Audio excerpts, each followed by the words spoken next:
Hello बच्चों, मैं Nitish Agarwal Agarwal classes से आपको फिजिक्स पढ़ाने जा रहा हूँ। ये 12th क्लास का पहला चैप्टर है इलेक्ट्रोस्टैटिक्स। इलेक्ट्रोस्टैटिक्स आपकी किताब का इम्पोर्टेंट चैप्टर है और हमारी जो इलेक्ट्रोस्टैटिक्स चैप्टर है वो किताब का पहला यूनिट का पहला पार्ट हम आपको पढ़ाने जा रहे हैं। वैसे तो आपके आईसी में देखा जाए तो अलग अलग पार्टों में इसको डिवाइड किया गया है, लेकिन एनसीईआरटी सीबीएसई के हिसाब से देखें तो ये एक पहला कंबाइंड यूनिट है इलेक्ट्रोस्टैटिक्स। बहुत इंपॉर्टेंट यूनिट है और इसको अगर आप ध्यान से सुनेंगे तो आपको ज्यादा अच्छा समझ में आएगा और क्लियरिटी ज्यादा रहेगी। सबसे पहले इस चैप्टर का नाम देखिए, इलेक्ट्रो। इलेक्ट्रो मीन्स चार्ज और स्टैटिक्स मीन्स रेस्ट। तो इसका मतलब हुआ चार्ज एट रेस्ट। इस चैप्टर का नाम से ही समझ में आता है कि जो बॉडी है वो रेस्ट पे होनी चाहिए, मतलब चार्जेस जो है रेस्ट में होनी चाहिए। जैसे अभी हम आपको पढ़ा रहे हैं और आप सामने बैठे हैं तो आप रेस्ट पे, मोशन नहीं करेंगे, आप चले गए इधर उधर घूमने। लेकिन अभी हम चले जाएं और आप लोग या इंटरवल हो जाए तो आप लोग इधर उधर मूव करने लगोगे तो उसे कहेंगे चार्ज इन मोशन। लेकिन अभी आप लोग क्या हो बेटा, रेस्ट पे हो। तो हम लोग इस चैप्टर में पढ़ेंगे electrostatics means charge at rest. इसका मतलब यही है कि charge at rest. Charge motion में नहीं हो, चार्ज रखा गया है, चलेगा नहीं।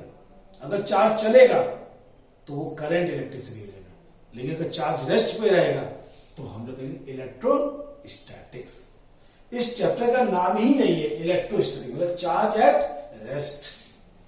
अब ये चार्ज होता क्या है, ये क्या चीज है, कहां से आई कहां गई, हमें कैसे पता लगे चार्ज क्या है।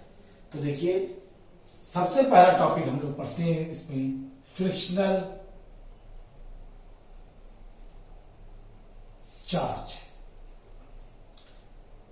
इसका मतलब क्या हो, इस वर्ड का मतलब से समझ में आता है फ्रिक्शन। दो बॉडी को जब आपस में रब करते हैं, दो बॉडी को जब आपस में रब करते हैं तो फ्रिक्शन की वजह से एक चार्ज जनरेट होता है। एक के ऊपर पॉजिटिव चार्ज और दूसरे के ऊपर निगेटिव चार्ज। मतलब दो बॉडी ऐसे रब कर दी गई। रब करने का मतलब तो आप लोग समझते हो, घिसना। तो एक बॉडी के ऊपर पॉजिटिव चार्ज और दूसरी बॉडी के ऊपर निगेटिव चार्ज जनरेट हो जाता है। Such charges when two bodies are rubbed with each other then one is positive and other is negative. अब ये पॉजिटिव चार्ज क्या होता है, प्रोटॉन होता है, और निगेटिव चार्ज जो होता है इलेक्ट्रॉन होता है। दो डिफरेंट बॉडी को आपस में रब करने पर एक बॉडी के ऊपर पॉजिटिव चार्ज और दूसरी बॉडी के ऊपर निगेटिव चार्ज जनरेट हो जाता है। Positive means proton, negative means electron. बच्चों ये दोनों का मैग्नीट्यूड 1.6 इंटू 10⁻⁻19 कूलाम की इक्विवेलेंट होता है।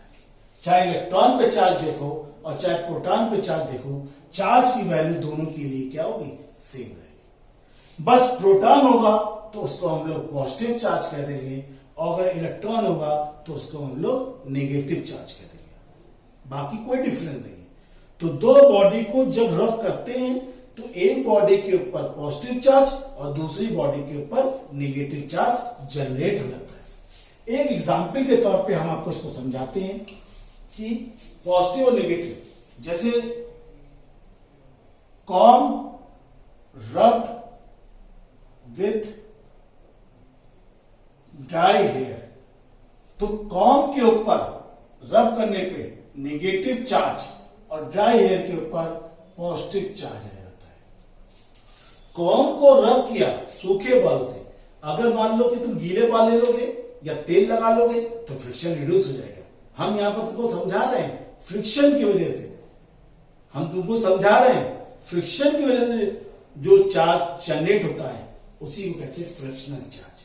तो कॉम को रब किया ड्राई हेयर के से, तो कॉम के ऊपर नेगेटिव चार्ज और ड्राई हेयर के ऊपर पॉजिटिव चार्ज। बच्चों तुम लोग क्लास 6, 7, 8 में खेलते हो कि कंगा ले लिया या स्केल ले लिया और कागज के छोटे छोटे बिट्स फैला दिए और उसके ऊपर बात रगड़ने के बाद ले आए, तो कागज के जो बिट्स होते हैं वो कॉम की तरफ अट्रैक्ट होते हैं।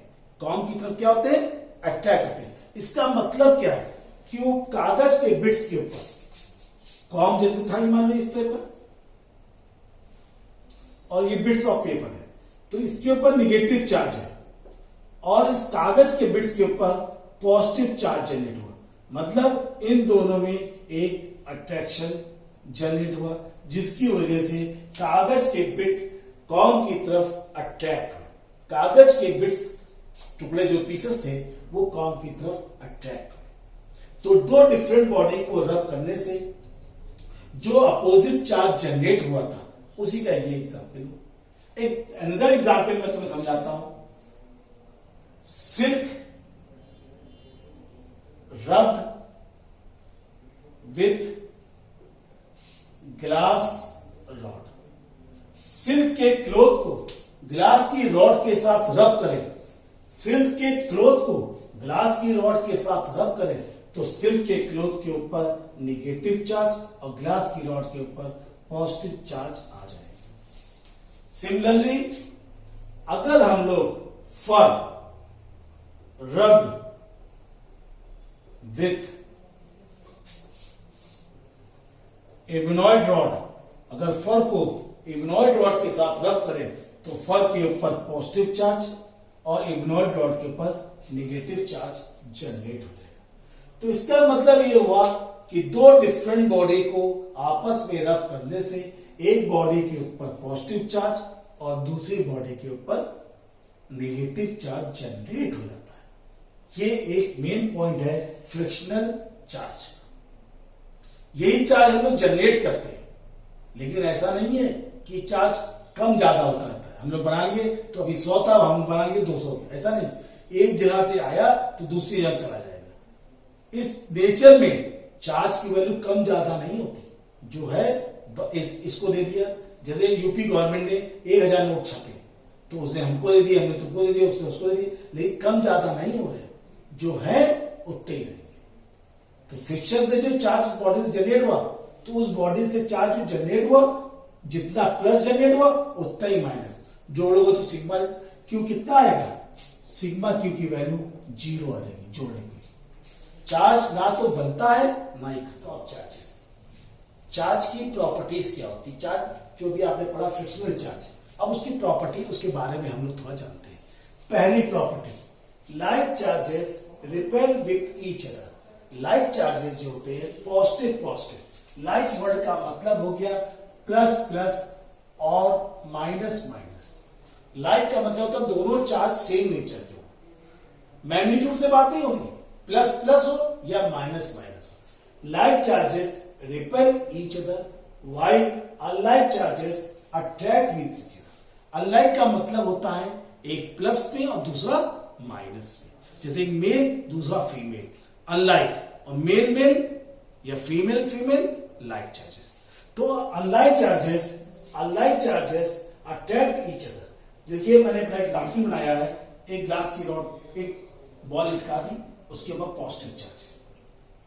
अभी यहां पर कुछ नहीं था, अब हम एक ग्लास की रॉड इसके पास लाए, now glass rod come near, इसके पास लाए तो पॉजिटिव चार्ज ग्लास की रॉड के ऊपर था और इस बॉल के ऊपर पॉजिटिव था, तो ग्लास की रॉड ने इस बॉल को रिपेल किया तो ये थोड़ा सा शिफ्ट हो गया, स्लाइटली मूवमेंट हुआ, मतलब रिपेल कर रहा है, रिपेल। इसी तरह से अगर इग्नॉइड की रॉड को इसके पास लाए, इग्नॉइड की रॉड के ऊपर नेगेटिव चार्ज था और ग्लास के ऊपर पॉजिटिव चार्ज था, तो इग्नॉइड की रॉड ग्लास की रॉड से अट्रैक्ट हुई, जबकि इसके अंदर क्या था? रिपल्शन। तो पहली प्रॉपर्टी यही है कि लाइक चार्जेस क्या करते हैं, हमारे रिपेल करते हैं, अनलाइक चार्जेस हमारे क्या करते हैं, अट्रैक्ट करते हैं, एक दूसरे को खींचते हैं। ये दो एग्जाम्पल से मैंने आपको समझाया कि ग्लास की रॉड आप पास लाए थे तो रिपल्शन हुआ, एक रॉड की रॉड पास लाए तो इसमें रिपल्शन था, तो इसमें क्या हुआ, अट्रैक्शन, क्योंकि ये अनलाइक चार्जेस थे और ये क्या थे, लाइक चार्जेस।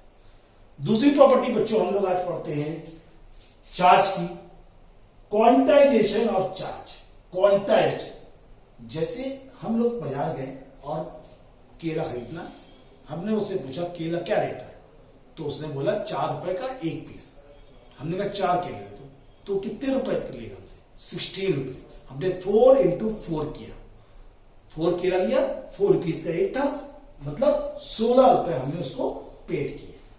वैसे चार्ज होता है, एक इलेक्ट्रॉन का चार्ज ई है, एक इलेक्ट्रॉन का चार्ज ई है, और हमारे पास 5 इलेक्ट्रॉन है, तो हमारा टोटल कितना होगा, 5 ई।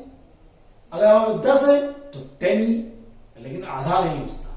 कोई कहे 2.5 इलेक्ट्रॉन है, तो ऐसा आज तक नहीं मिला है, या 3, 4, 5 ये तो पॉसिबल है, लेकिन 3.1 नहीं पॉसिबल। तो टोटल चार्ज Q कैलकुलेट करने के लिए प्लस माइनस एन। Q क्या होता है, टोटल चार्ज, उस बॉडी पे हमने कितना टोटल चार्ज दिया, Q टोटल चार्ज।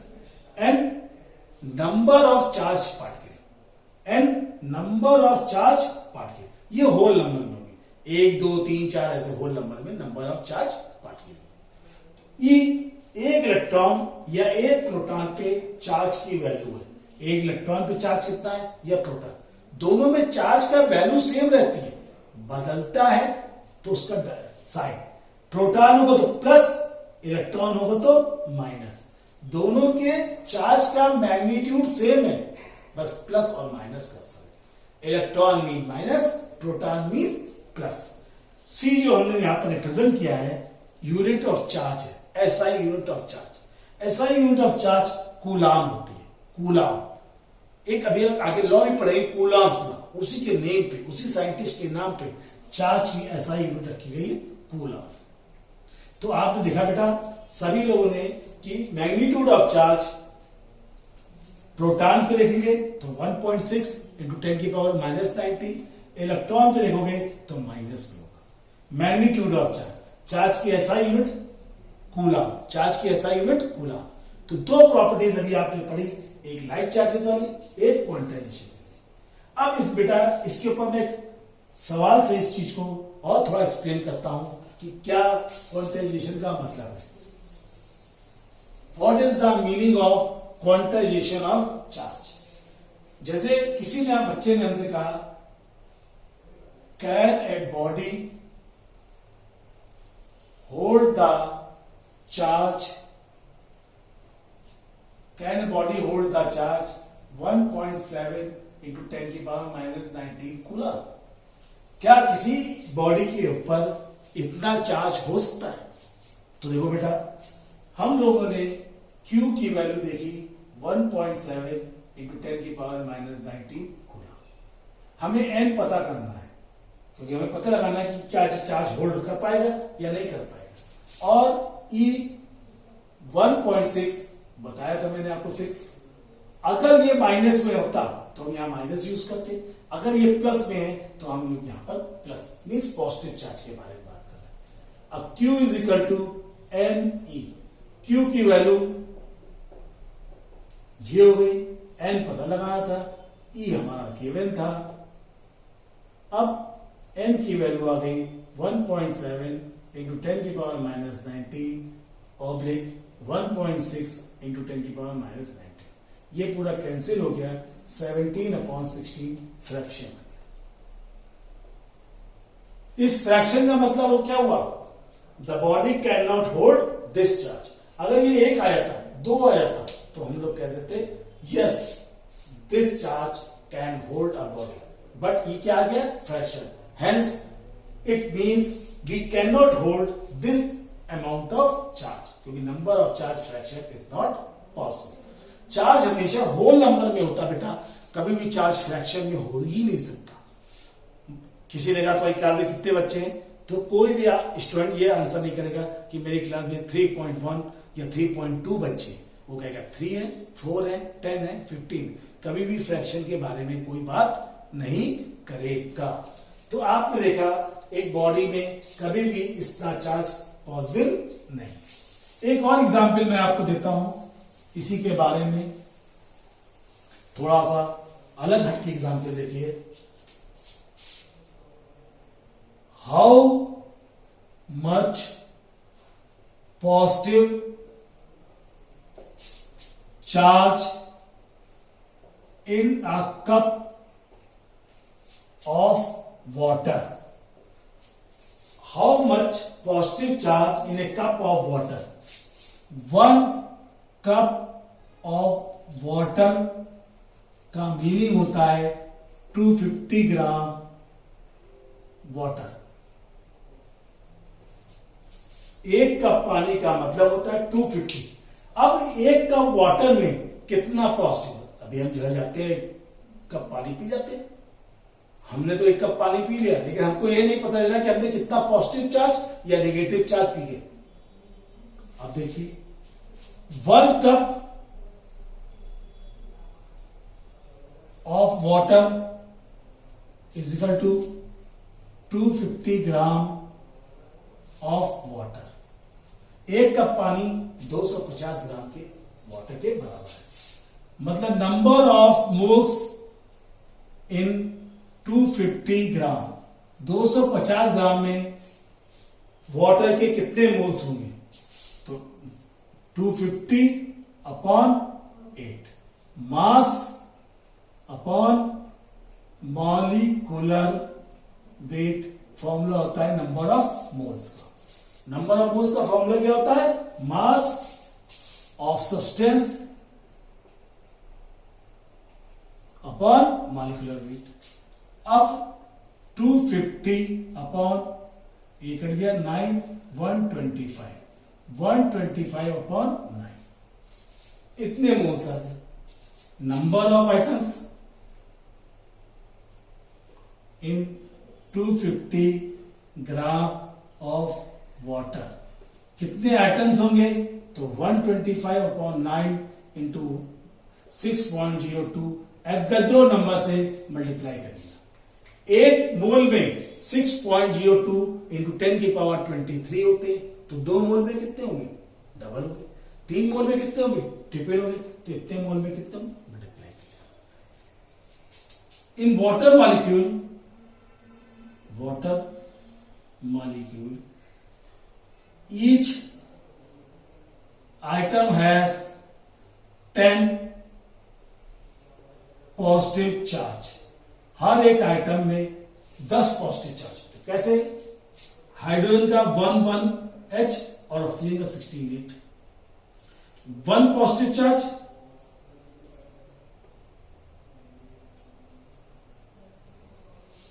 और 8 पॉजिटिव चार्ज।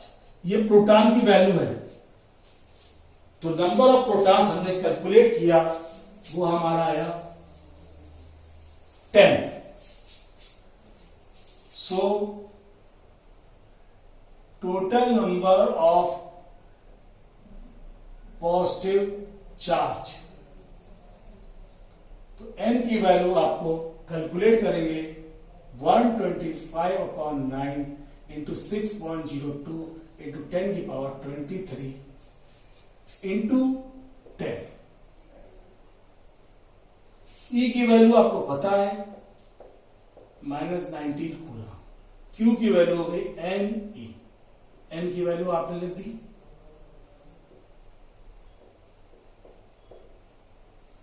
24, इसको मल्टीप्लाई किया इंटू 1.6 इंटू 10 की पावर -90, सॉल्व किया 3.1 इंटू 10 की पावर 7 कूलम। ये आपका आंसर आ गया। तो आपने बेटा देखा 1 कप पानी में, 1 कप ऑफ वाटर में जो 250 ग्राम के बराबर होता है, 1 गिलास सिंपल पानी हो गया। इस पानी को अगर हम लोग जब पीते हैं तो हम लोग कितना चार्ज पी जाते हैं? पॉजिटिव चार्ज 3.1 इंटू 10 की पावर 7। इतना ही निगेटिव चार्ज भी पी जाते हैं। तो एक कप वाटर में कितना पॉजिटिव चार्ज होता है, एक बार फिर से मैं आपको रिपीट करके बताता हूं। 1 cup of water means 250 gram water. 250 ग्राम का मतलब हुआ number of moles, weight of the substance upon molecular wait, mass of the substance upon molecular wait 125 upon 9। Number of item in 250 gram of water. Number of item निकालने के लिए हमें 6.02 into 10⁻23 से multiply कर देते हैं। अब हर एक वाटर के मॉलिक्यूल में कितने पॉजिटिव चार्ज हो, हाइड्रोजन में एक होता है, हाइड्रोजन के 2 मॉलिक्यूल्स हैं, तो 1 इंटू 2 8 ऑक्सीजन में, वाटर में H2O, O में 8 होते हैं, कुल मिलाकर टोटल नंबर पॉजिटिव चार्ज 10, इनको मल्टीप्लाई करोगे 10⁻24 और ये वैल्यू आ गई चार्ज की। तो how much positive charge contain in A cup of water, ये आपका कैलकुलेट हो गया। तो 2 प्रॉपर्टी आपको समझ में आई। पहली अभी हमने आपको पढ़ाई, like charges repel with each other while unlike charges attract with each other। अब तीसरी प्रॉपर्टी पढ़ाने जा रहा हूं, charge due to induction. Charge due to induction, इस प्रॉपर्टी में हम लोग पढ़ेंगे एक चार्ज से दूसरी बॉडी पे कैसे चार्ज जनरेट होता है। चार्ज ड्यू टू इंडक्शन, जैसे मान लीजिए सपोज कीजिए ये ग्लास का बल्ब है, ये न्यूट्रल बॉडी है। न्यूट्रल बॉडी का मतलब होता है number of positive charge equal to number of negative charge. जितना पॉजिटिव चार्ज होगा उतना ही निगेटिव चार्ज, तभी न्यूट्रल बॉडी। अब हम लोग इस बॉडी के पास कोई ग्लास की रॉड लाए, ग्लास रॉड। जब हम लोग ग्लास रॉड लाएंगे तो इस बॉडी के ऊपर इधर निगेटिव चार्ज रहेगा और आधी बॉडी के ऊपर पॉजिटिव चार्ज रहेगा। Number of positive equal to number of negative, जितना पॉजिटिव था या जितना नेगेटिव था उतना ही पॉजिटिव था, दोनों बराबर। Positive charge equal to negative charge. अब आपने इस बॉडी को अर्थ कर दिया, तो ग्लास की रॉड की वजह से ये निगेटिव चार्ज इसके ऊपर एडजस्ट रहा, लेकिन पॉजिटिव चार्ज पूरा अर्थ में चला गया। ग्लास की रॉड की वजह से ये निगेटिव चार्ज इस बॉडी पे एग्जिस्ट रहा, लेकिन पॉजिटिव चार्ज पूरा अर्थ में चला गया। Now earthing is removed, earthing को रिमूव कर दिया।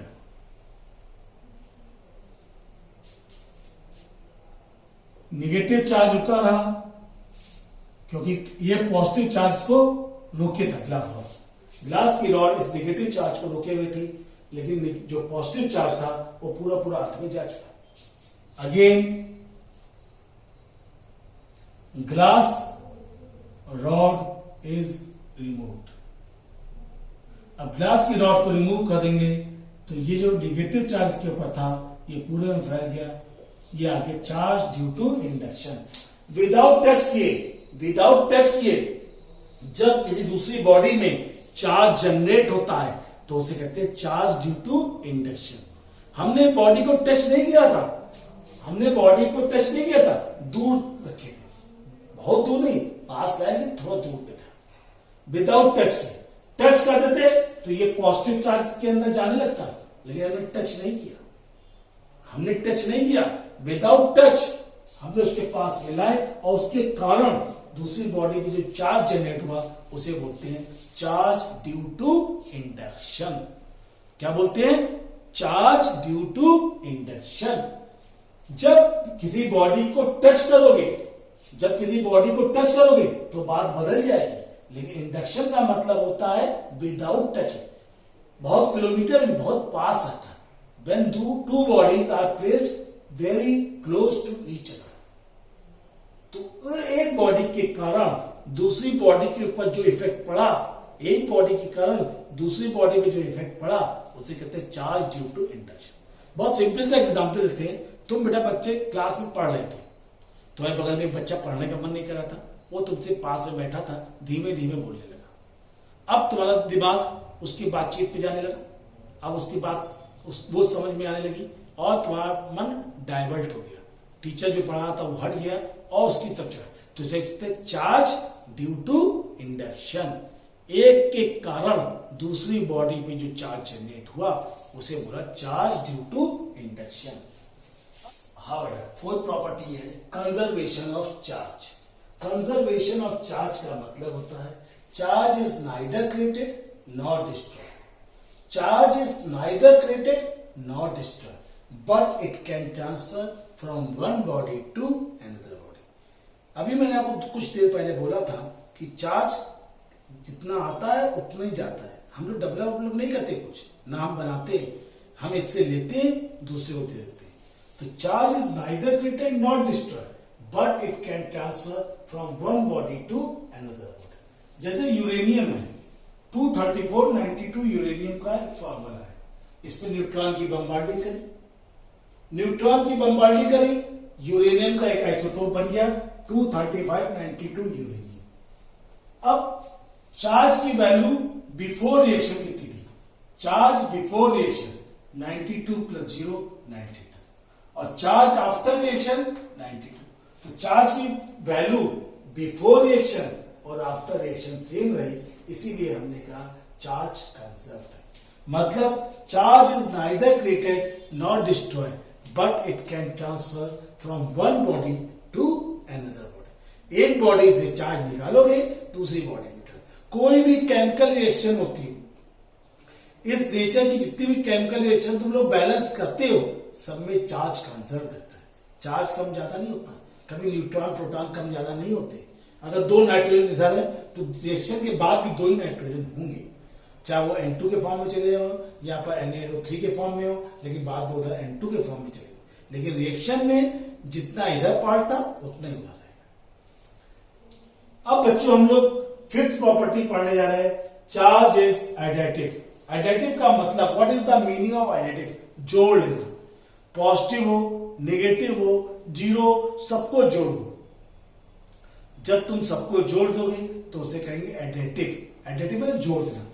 जैसे एक बॉडी थी, Q1 चार्ज था, माइनस का Q2 था, Q3 था, Q4 था, अलग अलग टाइप के चार्ज थे। तुमने सबको जोड़ डाला, जो प्लस थे उसको लिख दिया, जो माइनस थे उससे साइन लिख दिया, जो जोड़ के आया वो लिख दिया। इसे कहते हैं चार्जेस एडिटिव। छठी प्रॉपर्टी, चार्ज में बी पॉजिटिव नेगेटिव और जीरो। चार्ज पॉजिटिव भी होता है, नेगेटिव भी होता है, जीरो भी होता है। जैसे प्रोटॉन के बारे में बात करते हैं, प्रोटॉन पे चार्ज पॉजिटिव है। इलेक्ट्रॉन के बारे में बात करते हैं, इलेक्ट्रॉन पे चार्ज नेगेटिव है। और न्यूट्रॉन के बारे में बात करते हैं, न्यूट्रॉन पे चार्ज जीरो। तो चार्ज की वैल्यू पॉजिटिव, नेगेटिव और जीरो तीनों ही पॉजिटिव है। तो बच्चों आप लोग को समझ में आया, 6 प्रॉपर्टीज मैंने आपको यहां पर समझाई चार्ज की। अब हम लोग चार्ज की यूनिट के बारे में पढ़ेंगे। चार्ज की unit, unit of charge.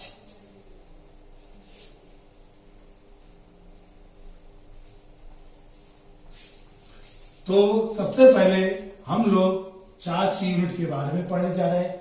Charge की यूनिट क्या होती है? मैंने अभी आपको स्टार्टिंग में बताया था, coulomb, unit of charge.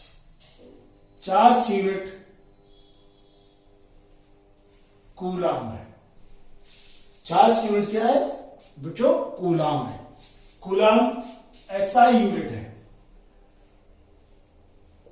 SI unit, SI unit charge की कूलम है।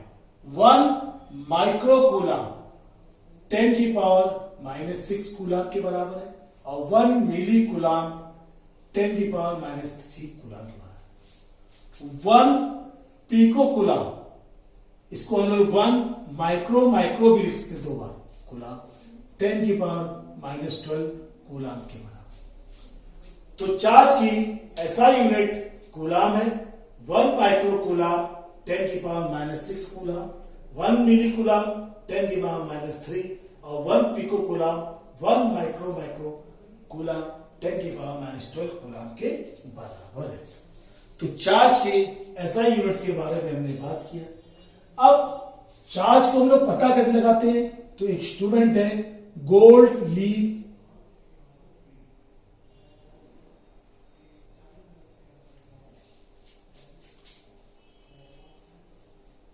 electroscope.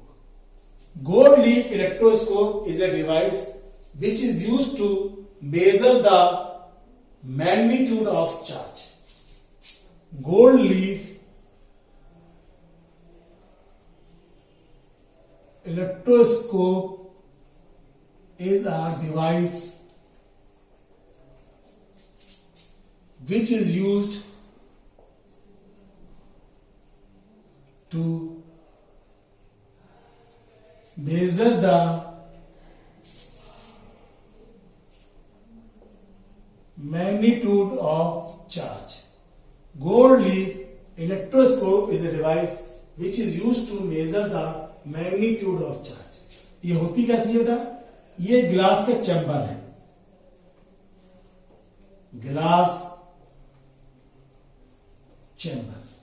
ग्लास का चैम्बर है। इसमें ये एल्युमिनियम की फॉयल लगा देते हैं, एल्युमिनियम फॉयल। नीचे हम लोग गोल्ड की 2 लीफ लगा देंगे।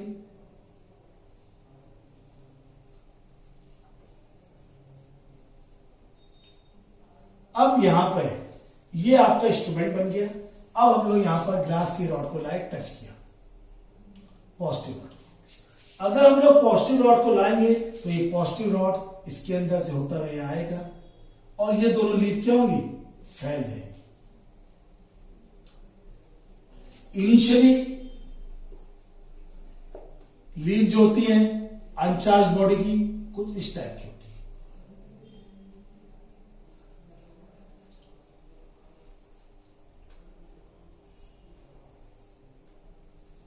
जब आपने चार्ज कर दिया तो ये एंगल में मुड़ गई चार्ज्ड बॉडी। अनचार्ज बॉडी में लीफ बिल्कुल सीधी ऐसे रहेगी, कोई नहीं, और जब चार्ज करोगे तो डिविएट होगी। जितना ज्यादा चार्ज देते जाओगे उतना ज्यादा ये फैलती जाएगी। इसके एंगल के ऊपर थीटा डिग्री के ऊपर डिपेंड करता है magnitude of charge. Deviation depends magnitude of charge. अगर मान लो हम लोग इस बॉडी को अर्थ से ज्वाइन करते, इस बॉडी को किससे ज्वाइन करते? गोल्ड लीफ को।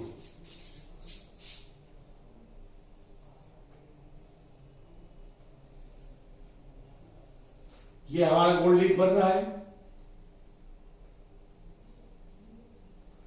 अब हमने इस गोल्ड लीफ को अर्थ से ज्वाइन कर दिया। तो पहले तो ये, अब ये क्या होगा? जो ये बॉडी को अर्थ से ज्वाइन कर दोगे तो ये लीफ क्या होगी? बिल्कुल सीधी हो जाएगी। मतलब कोई भी डिविएशन इसके अंदर नहीं रहेगा, नो डिविएशन। क्योंकि ग्लास का सारा जितना पॉजिटिव चार्ज था वो सीधा पॉजिटिव चार्ज इसके अंदर से होते हुए अर्थ में चला गया। और जब चार्ज चला गया तो ये बॉडी कैसी हो गई? न्यूट्रल बॉडी हो गई। और न्यूट्रल बॉडी पे कोई चार्ज नहीं होता, डिविएशन नहीं होगा। लेकिन अर्थ को हटा दे, when अर्थ इज रिमूव्ड, अगर अर्थ को रिमूव कर दे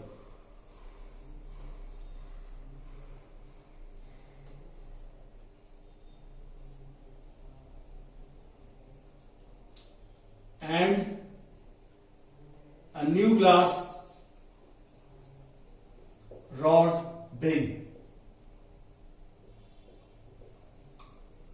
क्लास की रॉड को फिर से ले आए तो ये फिर से डिविएशन हो जाएगी। तो इसका मतलब ये हुआ gold leaf electroscope is a device which is used to measure the magnitude of charge. Gold leaf electroscope is a device which is used to measure the magnitude of charge.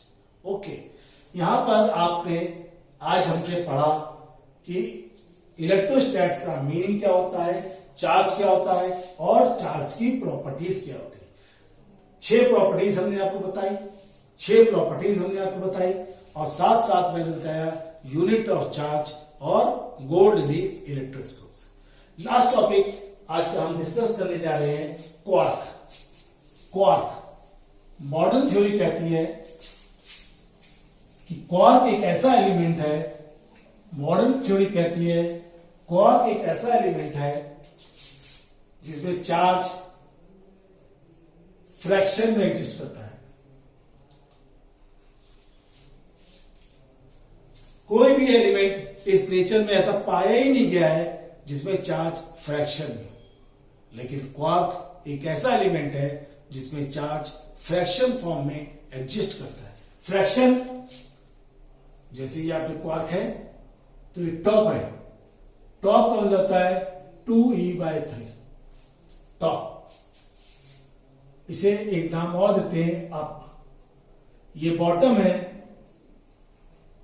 -e/3, इसका एक नाम और है down. यहां पे charge 2e/3 fraction या 2e/3 और यहां पर केवल ये क्वार्क एक ऐसा एलिमेंट है, क्वार्क ही ऐसा एलिमेंट है जिसमें चार्ज फ्रैक्शन फॉर्म में एग्जिस्ट करता है। नेचर में कोई भी ऐसा एलिमेंट नहीं है, ना पाया गया है अभी तक फिलहाल, कि जिसमें चार्ज फ्रैक्शन फॉर्म में एग्जिस्ट करता है। क्वार्क एक ऐसा एलिमेंट है जिसमें चार्ज फ्रैक्शन फॉर्म में एग्जिस्ट करता है। टॉप 2e/3 और बॉटम -e/3। अगर मान लीजिए आपसे पूछे व्हाट इज द फॉर्मूला